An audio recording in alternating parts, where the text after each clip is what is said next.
Russia's military offensive in Ukraine has been strongly condemned by UN Secretary-General Antonio Guterres as a violation of the organisation's founding charter, which calls for the respect of sovereign territory. Russia says its operation is a lawful act of self-defence and used its power as a permanent member of the Security Council to veto a resolution condemning the fighting. Guterres said the Council had failed its key role to prevent conflict. But analysts say this isn't the first issue to highlight the flaws of the UN system.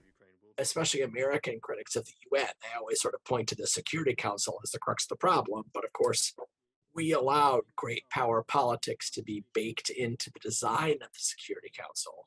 Would we like to see more? Yes. Is that feasible in a world of great power vetoes? Certainly not. But Security Council inaction did prompt the less powerful UN General Assembly to pass its own resolutions, condemning the conflict and removing Russia from the Human Rights Council, seen as the most severe action the UN's taken so far. Russia described the move as illegitimate and politically motivated. Meanwhile, the Secretary-General faced criticism from former senior UN officials calling on him to take on a greater role in the situation.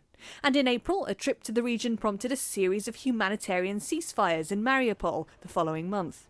The UN then helped to broker a deal between Moscow and Kyiv to free up shipments of grain from Black Sea ports to address the growing food crisis. It earned praise not just for Guterres, but also for the UN's role in diplomacy.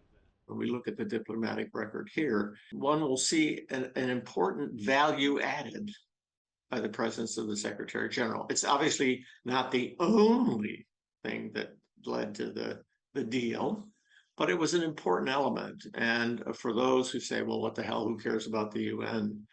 I wouldn't like to test the proposition that we can do totally without it. Analysts say where the UN has had the most impact, though, is on the ground in Ukraine. Human rights monitors have been recording violations carried out by both parties.